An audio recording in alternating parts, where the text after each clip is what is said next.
पार्श्वनाथ भगवान की जय। जय बोलो आचार्य भगवान श्री विद्यासागर जी महाराज की जय। जय बोलिए उपाध्याय श्री गुप्ती सागर जी महाराज की जय। जय जिनेन्द्र बंधुओं, जैसा आप सभी को विदित है, श्री संकटहरण भगवान पार्श्वनाथ जिन मंदिर main GT Karnal road Rana Pratap Bagh में आप सभी के सहयोग से करीब 1350 गज जगह में बनने जा रहा है, बन रहा है, जिसके अंतर्गत अभी हमने यहां पर जो चीज बनकर तैयार हुई है, भोजनशाला व संत निवास, आप देखेंगे दोनों बनकर तैयार हैं और किसी भी व्यक्ति को कभी भी किसी भी समय वो यहाँ पर आएगा उसको हमारी भोजनशाला में भोजन तैयार मिलेगा। आप सभी से मेरा निवेदन है कि हमने 150 गज जगह और यहाँ पर ली है, जिसमें हम एक 24 का निर्माण करने जा रहे हैं। जो भी परिवार अपने परिवार की तरफ से 1 गज, 2 गज, 5 गज या 11 गज राशि देना चाहे, 1 गज की राशि मात्र 1 लाख रुपए की है। आप अपने परिवार की तरफ से देकर यह भी धर्म लाभ ले सकते हैं। बंधुओं, आप सभी ने देखा रक्षाबंधन के पावन अवसर पर मंदिर जी का शिलान्यास भव्याति भव्य यहाँ पर हुआ, जिसके अंदर करीब 388 परिवारों ने यहाँ पर शिला रखी। आप भी इस कोरोना काल जैसी महामारी में अपने परिवार की तरफ से एक शिला अवश्य रखें और यह धर्म लाभ लेवें और पूरी जिंदगी के लिए अपनी आने वाली पीढ़ी के लिए यहाँ पर अपना नाम अवश्य दर्ज कराएं।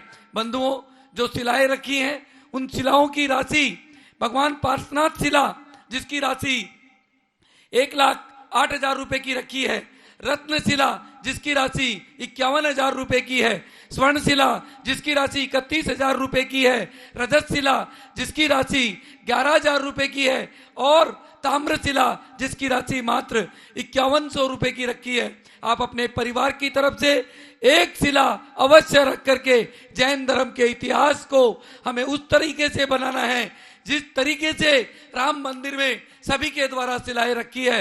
एक एक परिवार की तरफ से हमें यहाँ पर शिला रख करके एक इस मंदिर में इतिहास हमें बनाना है।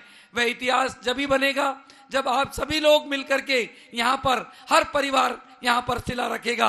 आप सभी से मेरा निवेदन है कि आप शिला अवश्य रखें।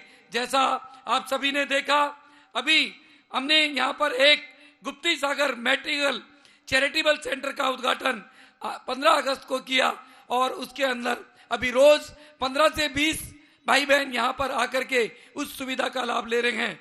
वह जगह भी हमने करीब जो जगह 500 गज ली है, जो 500 गज में ये हॉस्पिटल बनने जा रहा है, उसके अंदर भी आप अपने परिवार की तरफ से 1 गज, 2 गज, 5 गज या 11 गज की राशि देकर के 1 लाख रुपए 1 गज की राशि है, यह भी धर्म लाभ ले सकते हैं। और इस धर्म लाभ को लेकर के जितना जल्दी से जल्दी हो आप पुण्य कमाएं, क्योंकि हमें जल्दी से जल्दी यहाँ पर जगह लेने के बाद में हॉस्पिटल का निर्माण कर रहा है।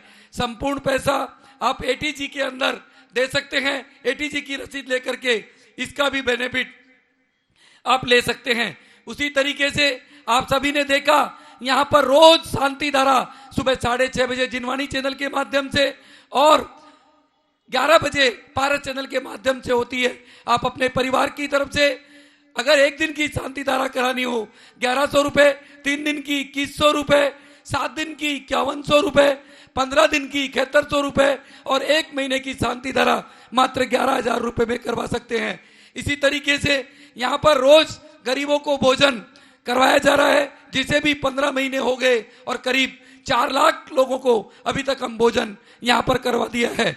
आप अपने परिवार की तरफ से 51 लोगों का भोजन मात्र 2100 रुपए में और 151 लोगों का भोजन 5100 रुपए में, 350 लोगों का भोजन 11,000 रुपए में और संपूर्ण भोजन अगर आपके परिवार की तरफ से आपको करना है उसकी राशि मात्र 21,000 रुपए की रखी है। आप अपने परिवार की तरफ से बंधुओं ये सभी पुण्य श्री संकटहरण भगवान पार्श्वनाथ जिन मंदिर जी में ले सकते हैं, जिसका सीधा प्रसारण रोज पारस चैनल के माध्यम से 11 बजे से दोपहर 12 बजे तक होता है।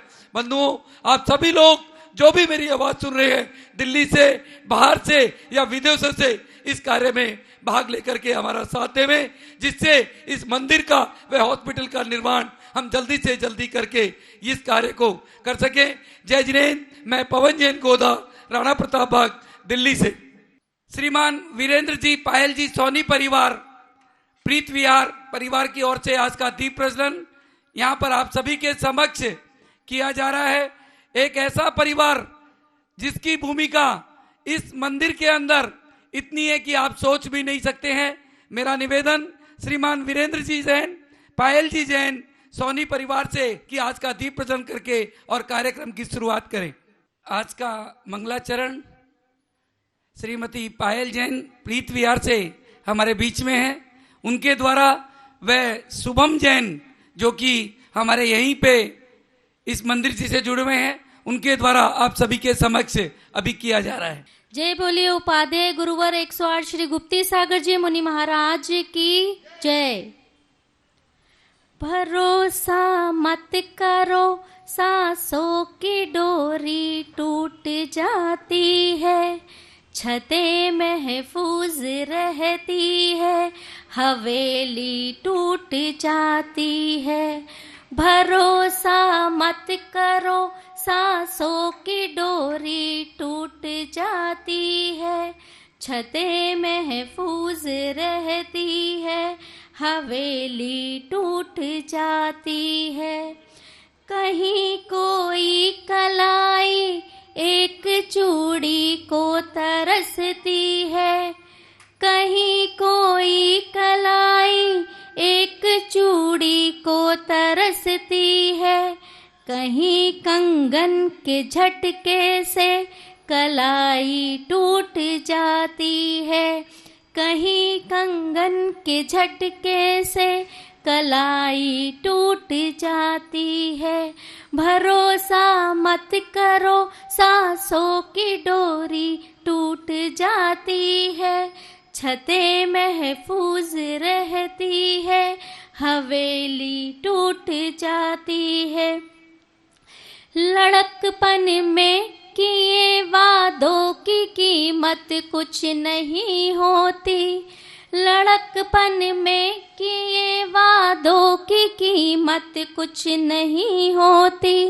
अंगूठी हाथ में रहती है, मंगनी टूट जाती है, अंगूठी हाथ में रहती है, मंगनी टूट जाती है। भरोसा मत करो, सांसों की डोरी टूट जाती है, छतें महफूज रहती है, हवेली टूट जाती है। किसी दिन प्यास के बारे में उससे पूछिए जिसकी, किसी दिन प्यास के बारे में उससे पूछिए जिसकी, कुएं में बाल्टी रहती है, रस्सी टूट जाती है, कुएं में बाल्टी रहती है, रस्सी टूट जाती है। भरोसा मत करो, सांसों की डोरी टूट जाती है, छतें महफूज रहती है, हवेली टूट जाती है, हवेली टूट जाती है। जय बोलिए उपाध्याय 108 श्री गुप्ती सागर जी मुनि महाराज की जय। बीच में हमारी पायल भाभी, आपने सुना होगा इनके वर्डिंग क्या थे, इसलिए आप सभी लोग इस कोरोना काल में ये ध्यान रखते हुए अपने परिवार की तरफ से एक एक शिला अवश्य लगाएं, पता नहीं छत कब टूट जाए। मेरा निवेदन शुभम भाई से, वो आकर के और अपना भजन आज का प्रस्तुत करें। आचार्य श्री 108 विद्यासागर जी महाराज की जय। उपाध्याय श्री गुप्ती सागर जी महाराज की जय। ना देना चाहे कुबेर का धन, मगर सलीका सहूर देना।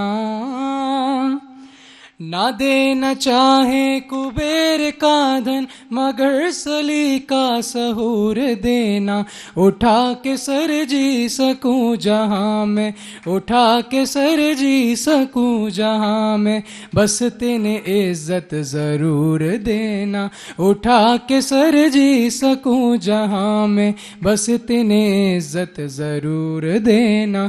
ना देना चाहे कुबेर का धन मगर सलीका सहूर देना, उठा के सर जी सकूं जहां मैं, बस तेने इज्जत जरूर देना, उठा के सर जी सकूं जहां मैं, बस तेने इज्जत जरूर देना। ना वैर कोई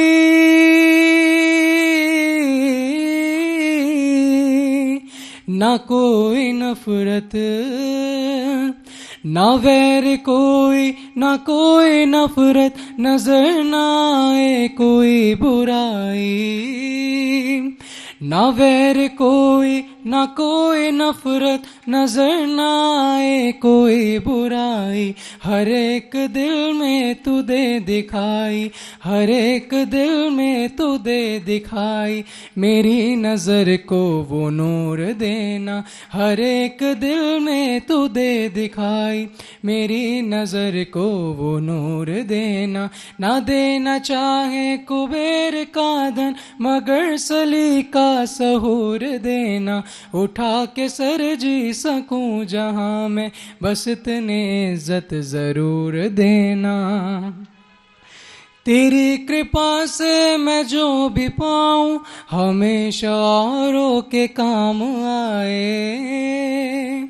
तेरी कृपा से मैं जो भी पाऊं हमेशा औरों के काम आए, मैं प्यार दे के लूं और का गम, मैं प्यार दे के लूं और का गम, मुझे वो फितरत जरूर देना, मैं प्यार दे के लूं और का गम, मुझे वो फितरत जरूर देना। ना देना चाहे कुबेर का धन मगर सलीका सहूर देना, उठा के सर जी सकूं जहां में, बस इतने इज्जत जरूर देना। तुम्हारी रहमत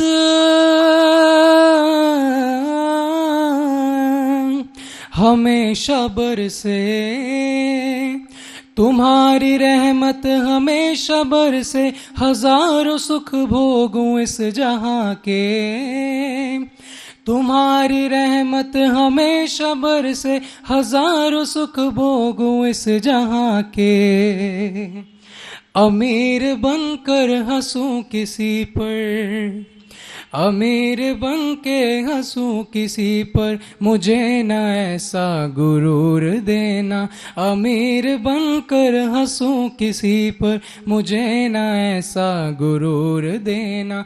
ना देना चाहे कुबेर का धन मगर सलीका सहूर देना, उठा के सर जी सकूं जहां में, बस इतनी इज्जत जरूर देना, उठा के सर जी सकूं जहां में, बस इतनी इज्जत जरूर देना।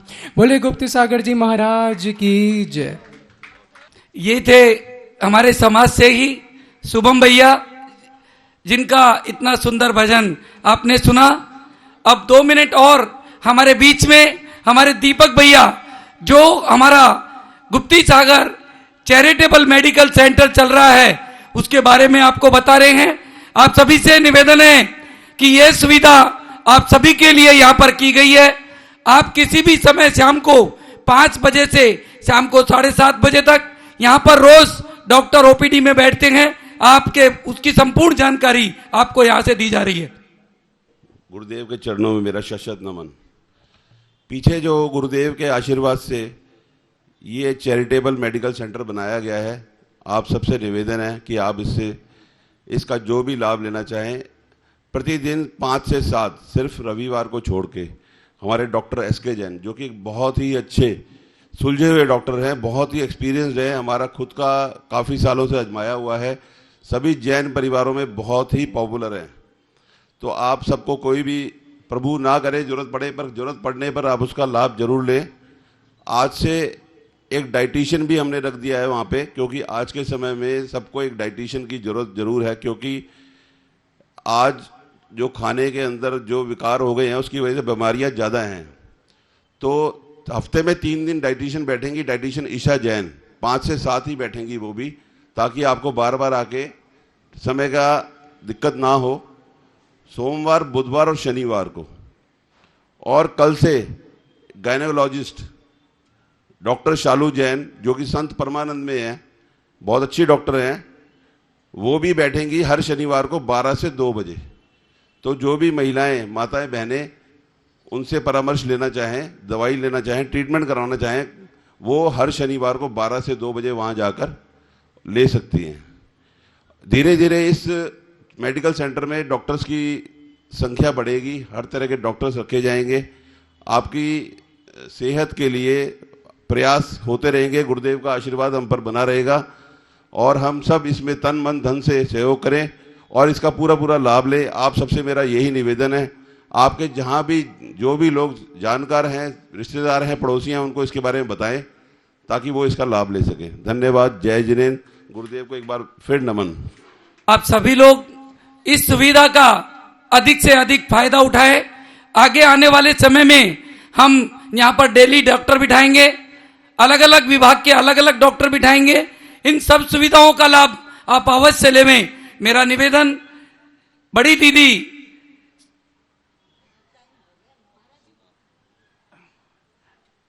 सुमन शास्त्री दीदी से कि वो आकर के अपनी वाणी से हम सभी को धर्म लाभ देवें। बड़ी दीदी सुमन शास्त्री दीदी।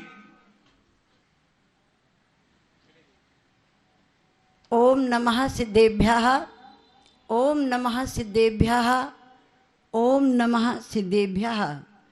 सकल समिति मूलः संयमोद्दाम कांडः, प्रसम विपुल शाखो धर्म पुष्पावकीर्णः, अविकल फल बंधैर बंधरो भावनाभि, जयति जित विपक्षः संवरोदार वृक्षः। जय बोलिए देवादिदेव संकट हरण श्री पार्श्वनाथ भगवान की जय। बोलिए वर्तमान शासन नायक श्री महावीर भगवान की जय। बोलिए आचार्य गुरुवर भगवंत श्री विद्यासागर जी मुनि महाराज जी की, उपाध्याय श्री गुप्ती सागर जी महाराज जी की। महानुभाव, मैंने कल आपके सामने 4 क्वेश्चन रखे थे। पहला प्रश्न था को मोदति, कौन प्रसन्न है। मैंने आपको व्याख्यान के माध्यम से थोड़ा सा बताने का प्रयास किया था। कल मैं आपके बीच में एक क्वेश्चन छोड़ के गई थी जो यक्ष ने युधिष्ठिर के सामने छोड़ा था। क्या था? किम आश्चर्यम, आश्चर्य क्या है। इस संसार में सबसे बड़ा आश्चर्य क्या है, कोई बता सकता है? संसार में सबसे बड़ा आश्चर्य क्या है? संसार का सबसे बड़ा आश्चर्य है कि मौत सुनिश्चित है परंतु अनिश्चित है। ये सब लोग जानते हैं कि मौत आनी है एक दिन, जिसकी जिंदगी आई है उसकी मुक्ति जरूर होनी है, लेकिन फिर भी ये व्यक्ति मोह के कारण लंबी दौड़ दौड़ता है। किसी लेखक ने लिखा है, जिंदगी तेरे जज्बे को सलाम, जिंदगी तेरे जज्बे को सलाम। क्यों? क्योंकि तुझे पता है कि मौत तेरी मंजिल है, फिर भी तू दौड़ रही है।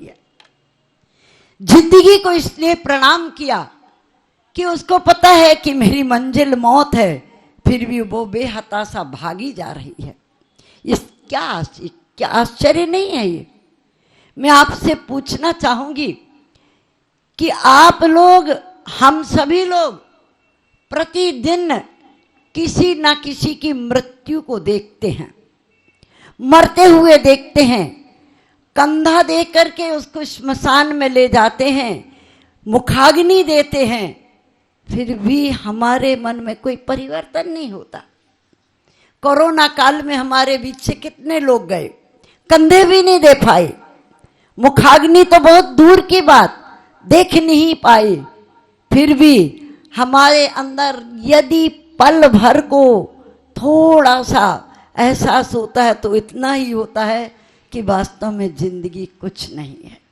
मुट्ठी बांधे आया था, हाथ पसारे जा रहा है। इसके अलावा कुछ करने की आपकी भावना नहीं होती।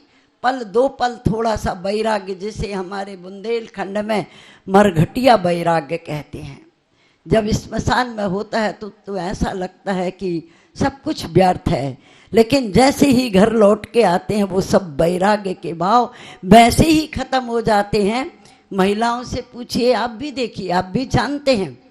आपने देखा आटा छानने की जो छननी होती है, क्या बोलते हैं आप लोग, चालनी जो होती है जिसमें आटा छानते हैं, वो जितनी देर तक पानी में रहती है पूरी भारी भरी रहती है, पानी से निकालो तो खाली हो जाती। पक्की बात ना। जब तक पानी के अंदर है, पानी में है, पानी से ऊपर आते ही वो खाली हो जाती है। हमारी जिंदगी भी ऐसी है, हमारा वैराग्य भी ऐसा है।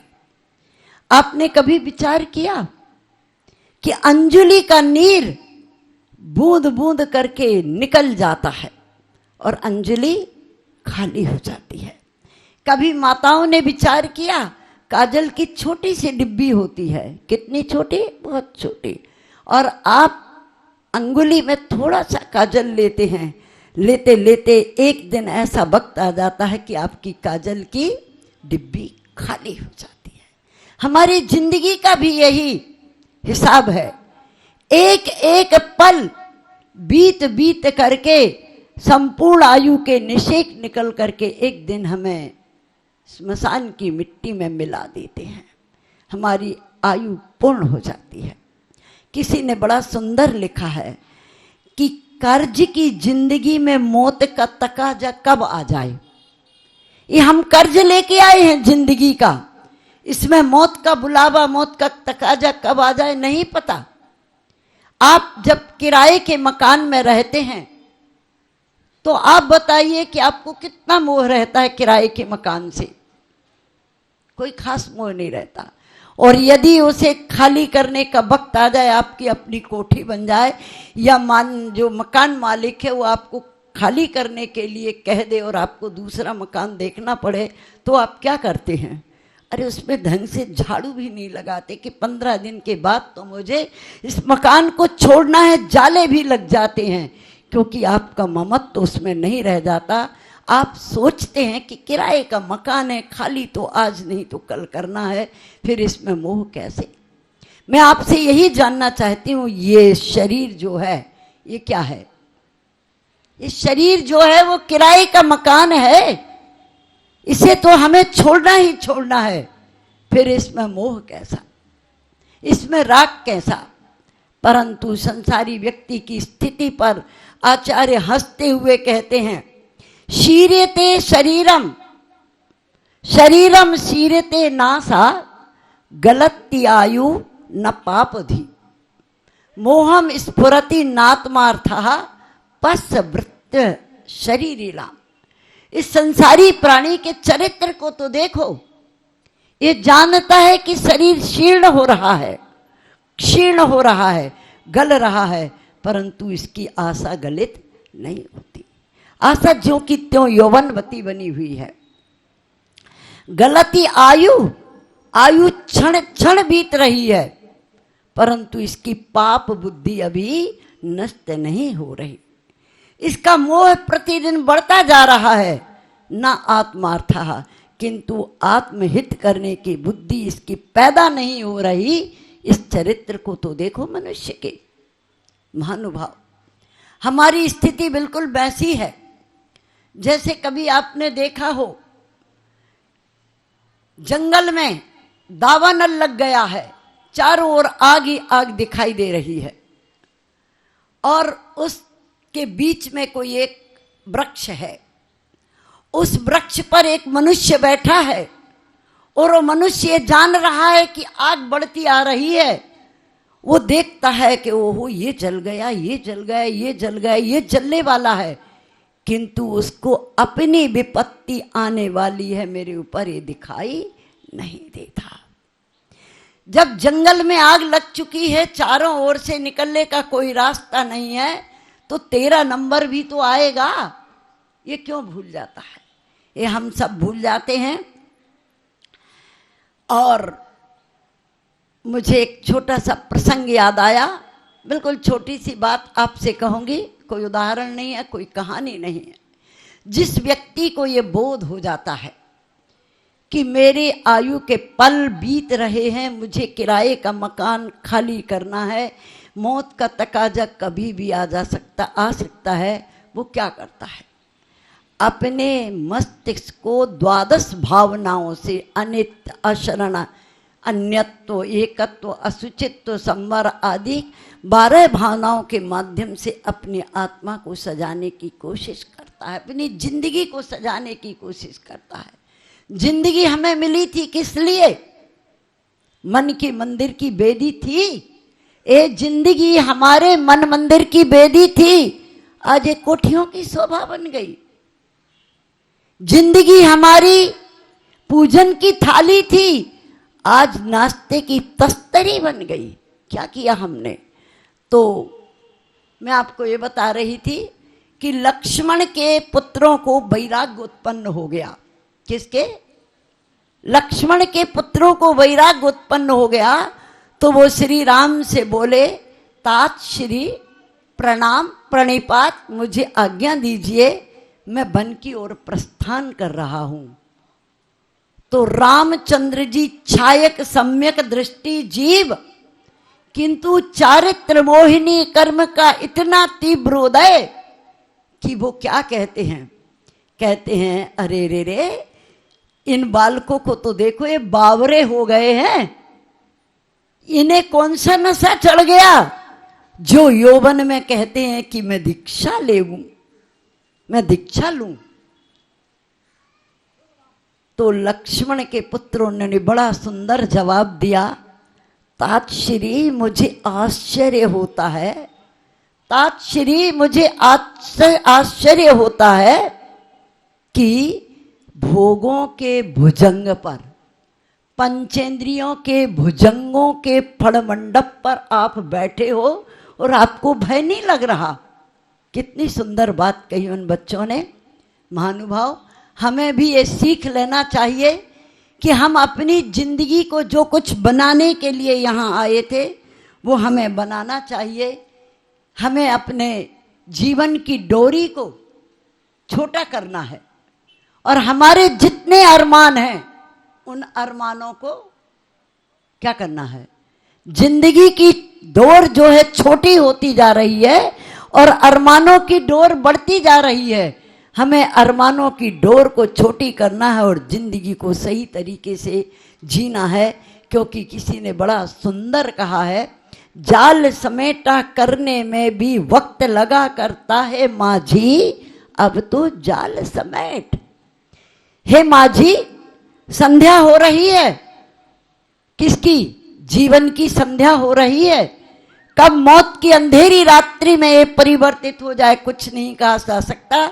इसीलिए तूने जितने जाल व्यापार के दुनिया में फैला रखे हैं वीरेंद्र सोनी जी, उन्हें समेट लीजिए, क्योंकि जाल को समेटने में भी वक्त लगा करता है। जो व्यक्ति अपने जाल को समेट लेता है वो सुखमय जिंदगी जीने का प्रयास प्रारंभ कर देता है। अंत में मैं कहना तो बहुत कुछ चाह रही थी, लेकिन मुझे याद है वक्त की सीमाओं का ध्यान है। मैं आपसे ये कहूँगी कि अपने जीवन को इतना खुशनुमा बना लो कि जिंदगी आकर के तुम्हारे जिंदगी के सामने तुम्हारी मौत आकर के खड़ी हो जाए तो तुम उसका स्वागत कर सको। समाधि मरण में कितने आचार्यों के, कितने महामुनियों के नाम आते हैं जिन्होंने हंसते हंसते इस जिंदगी की मृत्यु को महोत्सव बना लिया। क्या कभी हम अपने मृत्यु को महोत्सव में परिवर्तित कर सकते हैं? करने की कोशिश कीजिए।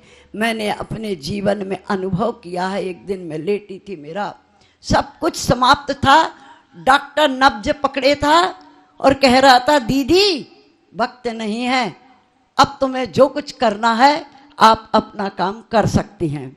मैंने कहा बहुत अच्छा। मैंने कहा ये मृत्यु आने को यदि तैयार है तू तो तेरा स्वागत है। मैंने कहा ये मृत्यु तैयार है तू यदि आने को, प्रसन्न मुख आ, द्वार खुला है तेरा स्वागत, वीर खड़ा है तेरा अभ्यागत, बाहें फैलाकर मुस्कुराकर करता अपने अतिथि का अभ्यागत, करता अपने अतिथि का स्वागत। और जब मैंने ये कहा कि हे मृत्यु तू आ रही, आप प्रसन्न मुखा, मैं खड़ी हूं तेरा स्वागत करने के लिए, बाहें फैलाई हूं मुस्कुरा करके लिए, आ मैं तेरा स्वागत करती हूं, तो मृत्यु मुझे उसी वक्त उल्टे पैर जाते हुए दिखी। और 2 मिनट मेरा डॉक्टर मुझसे कहता है दीदी क्या चमत्कार हुआ, आपको तो कुछ भी नहीं हुआ था। मैंने कहा मुझे कुछ नहीं पता, ये हमारे गुरुदेवों का आशीर्वाद है कि मैंने मौत को पुकारा और मौत कहती है कि ऐसे व्यक्ति के पास मैं नहीं जा सकती। अंत में मैं मानतुंगाचार्य मुनिराज को स्मरण करती हूँ। वो कहते हैं त्वामेव सम्य गुपलब्ध जयंती मृत्युम, हे भगवान जो तुम्हें भली प्रकार प्राप्त कर लेता है वो मृत्यु को भी जीत लेता है, मृत्युंजयी बन जाता है। मृत्युंजयी बनने के लिए हम अपनी जिंदगी और उसके रहस्यों को समझने की कोशिश करें। आज पायल बहन ने और भाई शुभम ने भी इसी बात को रखा। मुझे बड़ी प्रसन्नता हुई उनके शब्दों को सुन करके कि आज उन्होंने मेरे विषय को शायद पढ़ लिया था। बहुत अच्छी बात, सभी को धन्यवाद। और उपाध्याय श्री एवं आचार्य भगवंत गुरुवर के चरणों में प्रणाम कि मैंने अपनी ये जिंदगी जिस लिए तैयार की है उसका फल मैं यही चाहती हूँ कि अंतिम दिन मेरा ऐसे ही मृत्यु का स्वागत करते हुए बीते। जय बोलो उपाध्याय श्री गुप्ती सागर जी महाराज की जय। ये थी बड़ी दीदी जिन्होंने आप सबको बतला दिया कि जिंदगी एक किराए का घर है। और सच्चाई मैं बता रहा हूं, जब मैं दीदी से मिलने सोनीपत हॉस्पिटल में गया था तो वाक्य में ये हो गया था, डॉक्टरों ने मुझे बोला कि भैया क्यों यहां रखा हुआ है, ये एक चमत्कार से कम नहीं है जो बड़ी दीदी आज हमारे समक्ष यहां पर आप सब सुन रहे हैं। डॉक्टर ने मुझे बोला था रात को 9:30 बजे कि भैया आप इनको लेके चले जाओ, अभी इनके बचने की कोई उम्मीद नहीं है। वही दीदी आपके सामने आज यहां पर आपको प्रवचन कर रही है। बंधुओं, भगवान पे भरोसा ही सबसे बड़ा भरोसा, आचार्य उपाध्याय गुरुओं पे सबसे बड़ा भरोसा हमें होना चाहिए। जिंदगी को भी हम हराएंगे, जरूर हराएंगे। हमारा सभी का निवेदन उपाध्याय श्री गुप्ती सागर जी महाराज के चरणों में कि आप अपनी वाणी से हम सभी को धर्म लाभ देवे। जय बोलिए उपाध्याय श्री गुप्ती सागर जी महाराज की। हे स्वामी नमोस्तु नमोस्तु नमोस्तु। ओम नमः सिद्धेभ्यः, ओम नमः सिद्धेभ्यः।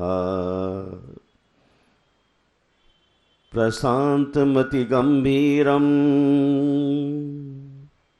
विश्वविद्याकुलगृहं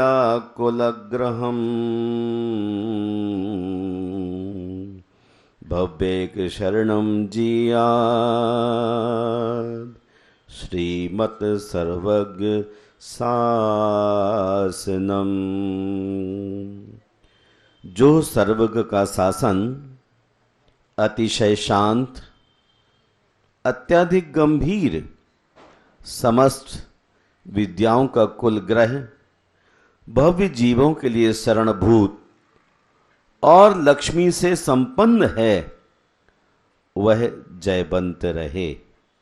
जय बोलिए विश्वबंद भगवान महावीर स्वामी की, संत शिरोमणि आचार्य गुरुवर विद्यासागर मुनिराज की।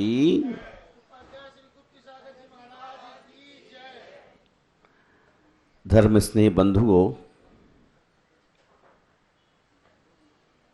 महापुरुषों की सूक्तियां हमारे जीवन को अंधकार से प्रकाश की ओर ले जाने में महिनी भूमिका स्थापित करती हैं। हमें उनकी सूक्तियों पर श्रद्धा और आस्था को बनाने की जरूरत है। जिन्होंने महापुरुषों की अर्थात तीर्थंकरों की वाणी पर विश्वास रखा है, उस संसार से पार हो गए।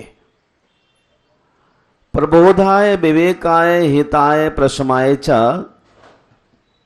सम्यक तत्वोपदेशाय सताम सूक्ति प्रवर्तते।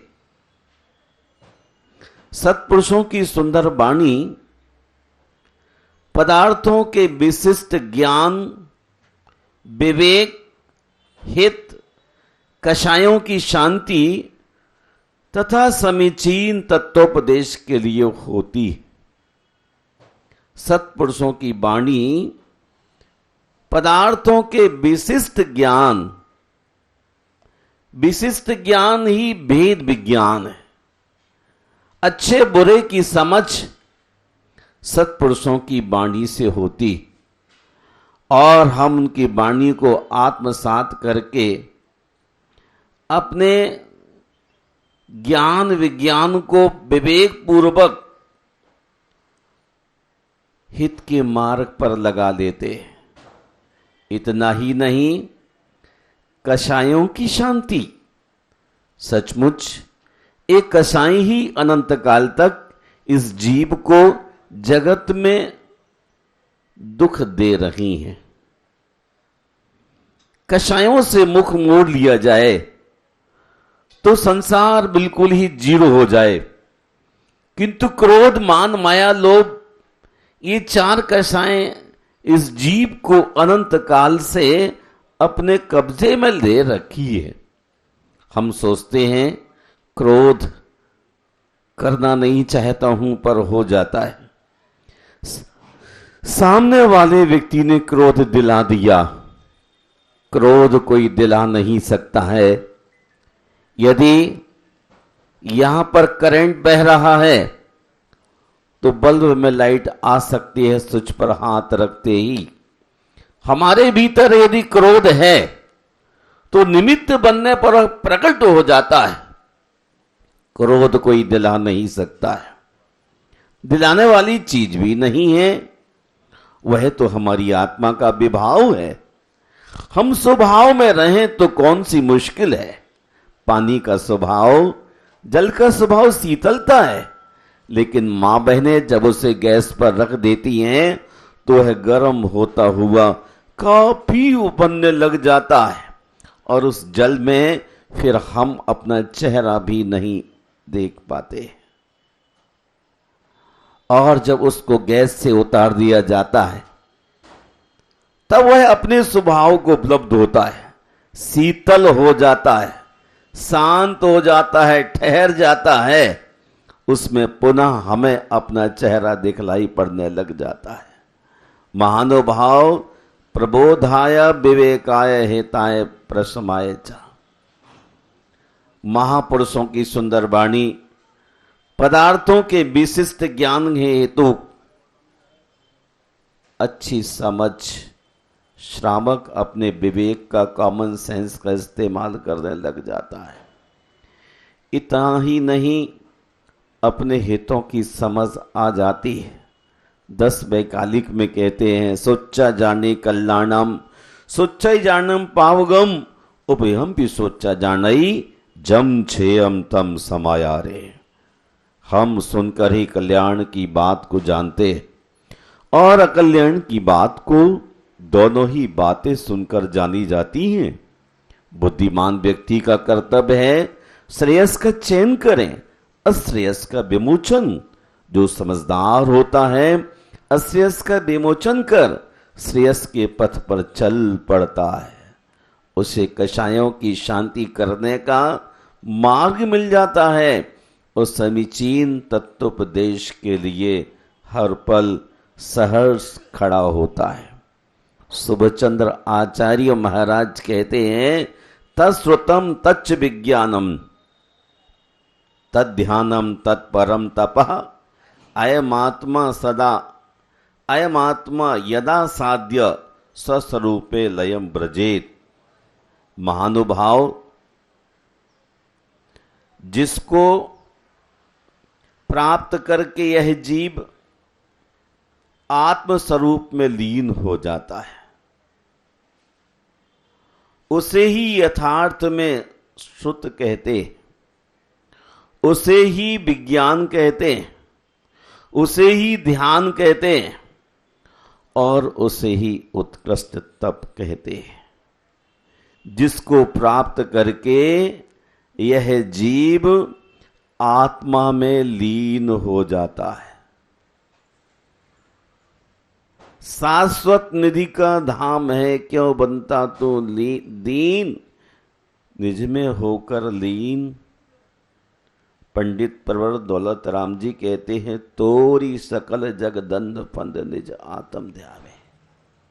आत्मा में लीन होने वाला आदमी समता की भूमिका पर जीता है, और इसलिए कहते हैं जो आत्मा में लीन हो गया है उसी का श्रुत अर्थात पढ़ना यथार्थ है, उसी का विज्ञान भेद विज्ञान यथार्थ है, उसी का ध्यान वास्तविक है और तपस्या भी वास्तविक है। उम्र निकल गई बाल तप करते हुए, उम्र निकल गई शास्त्रों के पन्ने पलटते हुए, उम्र निकलती जा रही है ध्यान का प्रहसन करते हुए, और उम्र निकल रही है कैसे निकल रही है, जैसे अंजलि से जल का नीर निकलता जा रहा है, निकलता जा रहा है। व्यक्ति का श्रुत, व्यक्ति का विज्ञान, व्यक्ति का ध्यान और तप तभी सार्थक हैं जब आंख बंद करके बैठ जाएं। गुरुवर कहते हैं कर पर कर दो। कर मतलब हाथ, हाथ पर हाथ रखकर बैठ जाओ जैसे भगवान बैठे हैं, लेकिन आपसे यही तो नहीं होता, बाकी सब कुछ होता है। कर पर कर दो, हाथ पर हाथ रख करके शांत भगवान की तरह बैठ जाओ। लेकिन ये चंचल मन बार बार भाग जाता है, क्या हो गया समझ में कुछ भी नहीं आता, बार बार यह मन बाहर भाग जाता। मैं स्वाध्याय ध्यान करके रोध पाता, पर यह मन सदा मतलब शोध लाता। जैसे डॉग सोने के रथ पर भी सम्राट लेके जा रहा हो और रास्ते में चलते चलते गंदगी पड़ी हो तो छलांग मार के वो डॉग स्वर्ण के रथ से उतरकर गंदगी को चाटने लग जाता है। ये संसारी प्राणी का मन भी सोने के महल में बैठने के बाद विषय कषाय रूपी मन को चाटने से चूक नहीं रहा है। कोई सोने के पलंग पर विषय कषायों को चाट रहा है, कोई साधारण पलंग पर लेट करके चाट रहा है, कोई जमीन पर लेट करके चाट रहा है, लेकिन विषय भोगों में जाता चला जाता है, तब उसका विज्ञान किस काम का। विज्ञान का मतलब था विशेष ज्ञान। हंस के लिए कितनी समझ होती है, दूध रखा है वो दूध पी लेता है, जल जल छोड़ देता है। क्या हम शरीर को छोड़कर आत्मा के चिंतन की गहराई में उतर सकते हैं, लीन हो सकते हैं? अगर लीन हो गए तो निश्चित ही हमारा विज्ञान सफल हो गया। लोगों ने साइंस के लिए विज्ञान समझ लिया है, किंतु विज्ञान के मतलब है शरीर और आत्मा के बीच की डिस्टेंस को जान करके जो हमने पढ़ा है, जो हमने तीर्थंकरों की वाणी को अपने कानों से श्रवण किया है, उसको सुनने के बाद यदि अमल की भूमिका नहीं बन पाती है, हम आत्मा में लीन नहीं हो पाते हैं, तो ये सब चीजें व्यर्थ है। सुबह से माँ भोजन बना रही थी, शाम हो गई, लेकिन बेचारी माँ थोड़ा सा ओल्ड होने के कारण से नमक डालना भूल गई। शाम तक भोजन बनाया, सारे बच्चे इकट्ठे हुए, माँ ने पूछा कैसा है भोजन? बच्चे कहते माँ बहुत अच्छी है, भोजन भी अच्छा है, पर माँ स्वाद नहीं आज। क्या स्वास्थ्य ठीक नहीं है आपका? ओहो बेटे मैं तो भूल ही गई। उम्र निकली जा रही है, किताब के पन्ने पलटते पलटते बाल काले के सफेद हो गए, दांत झड़ गए और बवाल भी खड़े करते रहे, हम चूके कहीं भी नहीं, लेकिन आत्मा की लीनता आज तक नहीं हो पाई। बनारसी दास जी कहते हैं, करनी को तो रस मिटो आया न निज का स्वाद, भई बनारस की दशा जैसे ऊंट का पात। बनारसी दास को सिखला दिया ऐसे मस्खरों ने कि समय सार में क्या है, लीनता ही तो है, नगन घूमो लीन हो जाएंगे आत्मा में। बनारसी दास ने सोचा मैं भी नगन होकर देखता हूं कितना आनंद मिलता है। कपड़े खोलकर कि यहाँ डोलने लगे। 2-3 दिन निकल गए, भोजन भी नहीं मिला। अगर सन्यासी सचमुच के होते तो लोग नमोस्तु नमोस्तु करते, ये तो वैसे ही ऑर्डिनरी नग्न हुए हैं, कोई भोजन को ही नहीं पूछा। और जो श्रावक का कर्म था, देव पूजा गुरु उपास्ति स्वाध्याय संयमित था, ये भी सिस्टम चूक गया। 3 दिन बाद सोचते मैंने बड़ी चूक कर ली।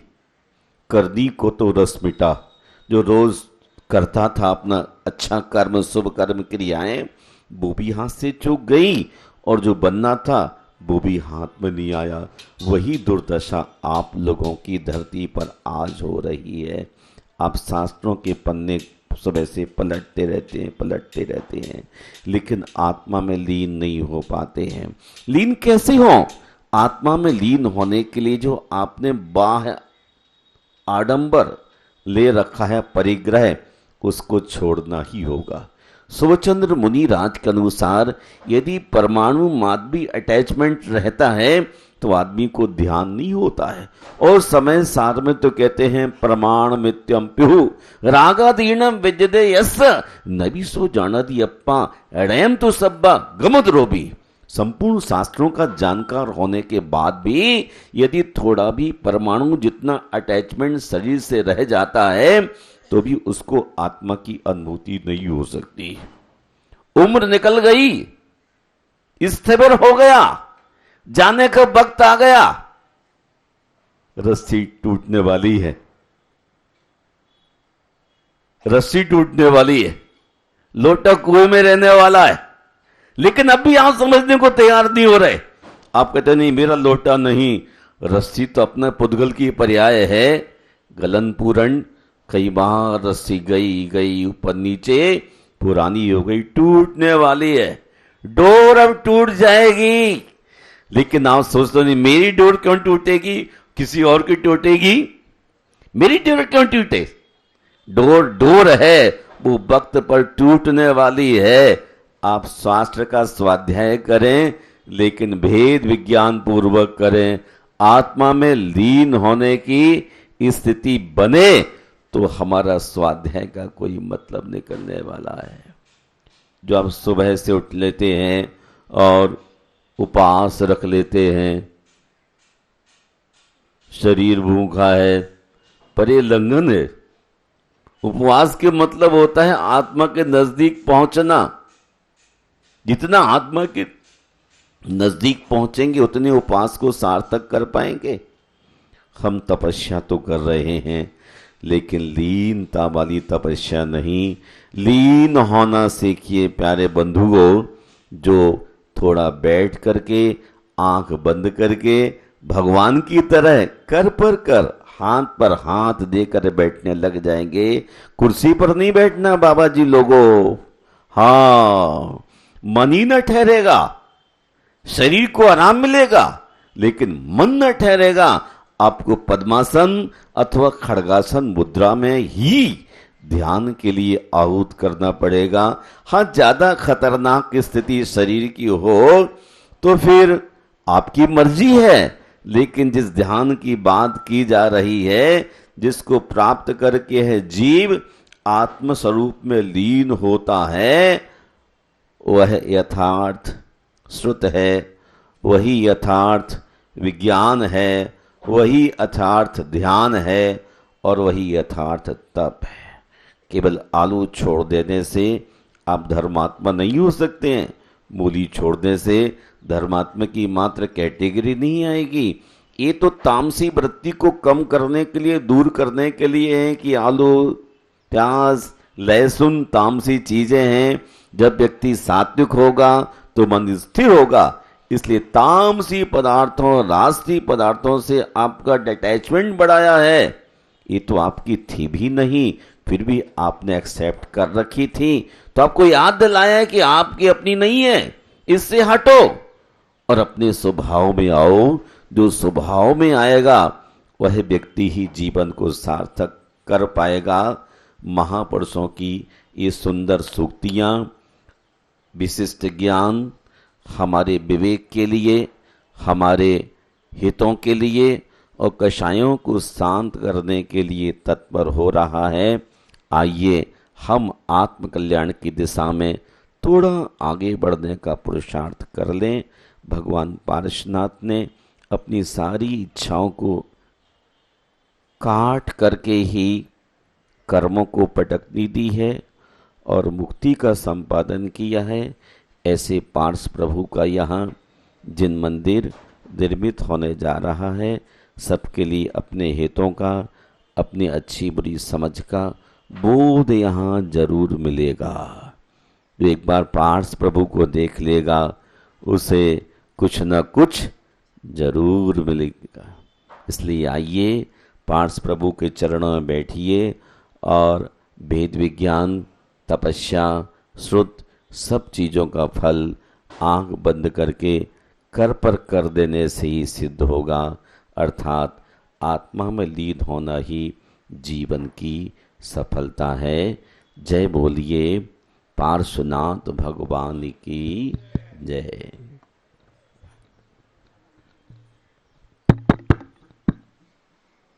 जिनवाणी स्तुति। जवानी के ज्ञान से सूझे लोकालोक, सोवाणी मस्तक धरो सदा दे तुम डो। हे जिनवाणी भारती तो है जपो दिन रैन, जो तेरा शरणाल है सो पावे सुख चैन। नवार नमोकार का स्मरण कीजिएगा।